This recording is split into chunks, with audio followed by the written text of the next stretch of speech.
Hi எல்லாருக்கும் வணக்கம். இந்த வீடியோல நம்ம அப்துல் கலாம் இவரை பற்றி சில சுவாரஸ்யமான தகவல்களை பார்க்க போறோம். அதுக்கு முன்னாடி எங்களோட யூடியூப் சேனலை மறக்காம சப்ஸ்கிரைப் பண்ணுங்க. வாங்க இப்போ வீடியோக்குள்ள போகலாம். தாய் மொழியான தமிழ் வழியில கல்வி பயின்று அறிவியல் துறையில பல்வேறு விதமான சாதனைகளை செய்தவர் தான் அப்துல் கலாம். இவர் ஒரு சாதாரண படகு ஓட்டியினுடைய மகன் தான். ஒரு செய்தித்தாள் படும் சிறுவனாக இருந்து மக்களின் ஜனாதிபதியாக உயர்ந்தவர். அப்துல் கலாம் சிறு வயதிலிருந்தே அறிவியல் சார்ந்த துறைகள்ல தான் ரொம்பவே ஈடுபாடோடு இருந்திருக்காரு. ராக்கெட்டுகள், விமானங்கள், இப்படிப்பட்ட பல்வேறு விஷயங்களை பற்றி தான் யோசிச்சுக்கிட்டே இருப்பாராம். அப்துல் கலாமுக்கு இந்த அறிவியல் ஆர்வம் யார்கிட்ட இருந்து வந்திருக்கு அப்படின்னா, இவருடைய அறிவியல் ஆசிரியரான சிதம்பரம் சுப்பிரமணியம் அப்படிங்கிறவர்கிட்ட இருந்துதான் இந்த ஆர்வமே இவருக்கு வந்திருக்கு. அப்துல் கலாம் முதலா கேட்ட அறிவியல் கேள்வி என்ன தெரியுமா? அவரு சிறுவனா இருக்கும்போது கிணற்றுக்குள்ள கல்லு தூக்கி போட்டிருக்காரு. அதுல இருந்து குமிழா வந்திருக்கு. அது ஏன் வருது அப்படின்னு சொல்லி கேட்டிருக்காரு. இதுதான் இவர் முதலா கேட்ட அறிவியல் கேள்வி அப்படின்னு சொல்றாங்க. அப்துல் கலாமோட கனவு என்னன்னு தெரியுமா? அவரு ஒரு விமானி ஆகணும்னு தான் ஆசைப்பட்டிருக்காரு. ஆனா அது நடக்காம போயிருந்திருக்கு. ஆனா அன்னைக்கு அவர் நினைச்ச மாதிரி ஒரு விமானியா ஆயிருந்தாருன்னா இன்றைக்கு நம்ம எல்லாத்துக்கும் கலாம் போன்ற ஒரு விஞ்ஞானி கிடைக்காமலே போயிருந்திருப்பாங்க.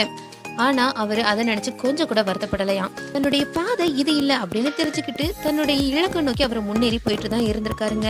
இவரு ஜனாதிபதியாக இருந்தப்போ ஒரு போர் விமானத்துல அதனுடைய துணை விமானியா அமர்ந்து பறந்து தன்னுடைய இளம் வயது கனவை நிறைவேற்றிருக்காரு. அப்துல் கலாமுடைய நீண்ட நாள் காலை உணவே ஒரு ஆப்பம், ஒரு டம்ளர் பால், இப்படிதான் சாப்பிட்டு இருந்திருக்காருங்க.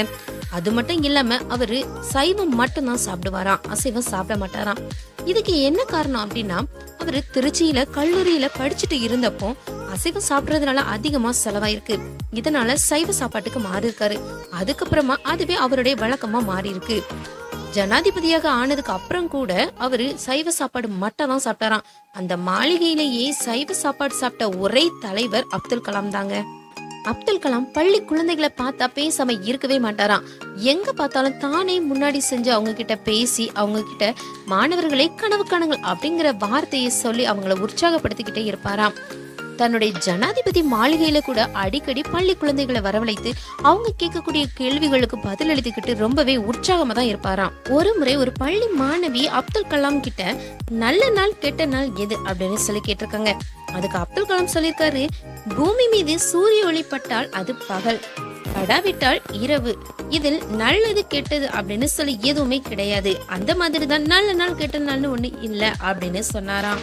உலக தலைவர்கள் வரலாற்றிலேயே அப்துல் கலாம் அளவுக்கு இளைய சமுதாயங்கள் எழுப்பக்கூடிய கேள்விகளுக்கு இதுவரைக்கும் யாருமே உன்னதமான பதில்களை அளித்ததே இல்ல. அப்துல் கலாம் யார்கிட்ட ஆங்கிலம் கற்றுக்கிட்டாரு தெரியுமா? யாழ்ப்பாணத்தை சேர்ந்த கனக சுந்தரம் அப்படிங்கிற ஒரு சன்னியாசியிடம் இருந்துதான் ஆங்கிலமே கற்றுக்கிட்டாராம். அப்துல் கலாமுக்கு மிகுந்த இசை ஞானம் இருந்திருக்குங்க. தியாகராஜ கீர்த்தனைகள்ல சில கிருதிகளை அவரு தெரிஞ்சு வச்சிருந்திருக்காரு. அது மட்டும் இல்லாம அவர்கிட்ட ஒரு பழமையான வீணை ஒன்னும் இருந்திருக்கு. அவருக்கு நேரம் கிடைக்கும் போதெல்லாம் அந்த வீணைய வாசிப்பாராம். அப்துல் கலாம் அனைத்து தமிழ் இலக்கியங்களையும் படிச்சிருக்காராம். குறிப்பா திருக்குறளை படிக்க ரொம்பவே பிடிக்குமா. அது மட்டும் இல்லாம அப்துல் கலாம் ஒரு நாளும் திருக்குறான் படிக்க மறந்ததே இல்லையா. அதை தவறவே மாட்டாராம். அதுல அவருக்கு ரொம்பவே பிடித்த வரிகள் என்னன்னு தெரியுமா? இறைவா, உன்னையே நாங்கள் வணங்குகிறோம், உன்னிடமே நாங்கள் உதவியும் தேடுகிறோம். இந்த வரிகள் அவருக்கு ரொம்பவே பிடிக்குமா. அவருடைய எல்லா சோதனை நாட்கள்லையுமே அவரை கரை சேர்த்த வைர வரிகள் அப்படின்னு அவரு குறிப்பிட்டிருக்காராம். அது மட்டும் இல்லாம அப்துல் கலாம் ரொம்பவே சுறுசுறுப்பா இருப்பாராம். ஒரு நாளைக்கு 18 மணி நேரம் கூட உழைப்பதற்கு தயங்கவே மாட்டாராம். அது போல அவர்கிட்ட நிறைய நகைச்சுவை உணர்வும் இருந்திருக்கு. அவருக்கு ரொம்பவே நெருக்கடியான சமயங்கள்ல கூட நகைச்சுவையா பேசி சிரிச்சுக்கிட்டு இருப்பாராம். அப்துல் கலாம் கிட்ட அதிக தன்னம்பிக்கையோ தன் அடக்கமோ இருக்குமா. அவரு அடிக்கடி ஒரு வார்த்தையை சொல்லுவாராம், நீ முயன்றால் நட்சத்திரங்களை பறிக்கலாம் அப்படிங்கிறது அவர் அடிக்கடி சொல்லக்கூடிய வார்த்தையாம். ஜனாதிபதியா இருக்கிறவங்க இப்படிதான் இருக்கணும் அப்படின்னு சொல்லி சில எழுதப்படாத மரபுகள் இருந்திருக்கு. ஆனா அப்துல் கலாம் என்ன பண்ணிருக்காரு? அவர் பதவியேற்ற முதல் நாளே அந்த மரபுகள் அனைத்தையுமே தகர்த்தெறிந்தாராம். நாட்டுக்கு சேவை செய்யணும் அப்படிங்கிறதுக்காக திருமணமே செய்யாமல் இருந்தவர் தான் பெருந்தலைவர் காமராஜர். அவரை போல திருமணம் செய்தால் அறிவியல் வளர்ச்சியில முழுமையா ஈடுபட முடியாது அப்படின்னு சொல்லிட்டு திருமணம் செய்ய மறுத்துட்டாராம் அப்துல் கலாம். அப்துல் கலாம் ஒரு முறை வெளிநாட்டுக்கு பயணம் செஞ்சப்போ விமான நிலையத்தில் உள்ள அதிகாரிகள் அவருடைய காலணியை அகற்றி சோதிச்சு பார்த்திருக்காங்க. அப்ப கூட சிரிச்சுக்கிட்டே அதுக்கு முழு ஒத்துழைப்பு கொடுத்தாராம். அப்துல் கலாம் ஜனாதிபதியா இருந்தப்போ கூட டெல்லியில இருக்கக்கூடிய ஒரு மசூதிக்கு தொழணும்னு சொல்லிட்டு போயிருந்திருக்காரு. ஆனா அங்க நெருக்கடி அதிகமா இருந்த காரணத்தினால கடைசி வரிசையில கூட்டத்தோட கூட்டமா நின்று இறைவனை வழிபட்டுட்டு வந்தாராம். அப்துல் கலாம் மிகப்பெரிய உறவுகள் நட்புகள் வட்டாரத்தை கொண்டவராம். ஆனா தன்னுடைய அதிகாரத்தை தவறா பயன்படுத்தி எப்போதுமே யாருக்குமே ஒரு வேலைக்காகவோ எதற்காகவோ சிபாரிசு செய்ததே கிடையாதாம். 1998ஆம் ஆண்டு மே மாதம் 11ஆம் தேதி பொக்ரானில் இந்தியா அணுகுண்டு சோதனையை நடத்தி உலக அரங்குல தன்னை வல்லரசு நாடா அறிவிச்சிருக்கு. இதுக்கு அடித்தளம் அமைத்தவரே அப்துல் கலாம் தான். மட்டும் இல்லாம நம்ம இந்திய ராணுவத்துல உள்ள அக்னி, பிருத்வி, திரிசூல், நாக், ஆகாஷ் போன்ற ஏவுகணைகள் எல்லாமே அப்துல் கலாம் அந்த திட்டத்தினுடைய இயக்குனராக இருந்தப்போ வடிவமைக்கப்பட்டதான். அது மட்டும் இல்லாம இவரு இந்தியாவுக்கு கண்டம் விட்டு கண்டம் பாயும் ஏவுகணையை உருவாக்கியிருக்காரு.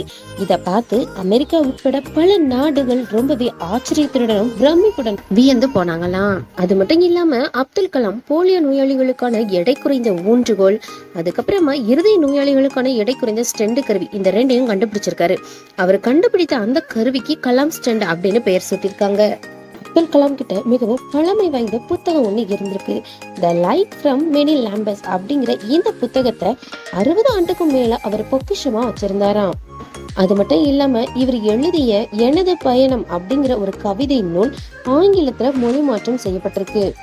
அது மட்டும் இல்லாம அப்துல் கலாமும் பல்வேறு வகையான புத்தகங்களை எழுதியிருக்காரு. அக்னி சிறகுகள், இந்தியா 2020, வெளிச்ச தீபங்கள், திருப்பு முனைகள், சிரமங்களை தாண்டிய பயணம் போன்ற பல்வேறு புத்தகங்களை எழுதியிருக்காரு. தனது கடைசி மூச்சு வரைக்கும் கூட இளைஞர்களை ஊக்குவிப்பதுல தான் தன்னை அர்ப்பணிச்சாரு. அப்துல் கலாம் போன்ற பணிவான தலைவர்களை காண்பது அரிது அப்படின்னு சொல்லி உலக தலைவர்களை வியந்து போயிருந்திருக்காங்க. இந்த வீடியோ உங்களுக்கு பிடிச்சிருந்துச்சுன்னா லைக் பண்ணுங்க, ஷேர் பண்ணுங்க, கமெண்ட் பண்ணுங்க. இது போன்ற மேலும் பல வீடியோக்களை காண எங்களோட யூடியூப் சேனலுக்கு மறக்காம சப்ஸ்கிரைப் பண்ணுங்க.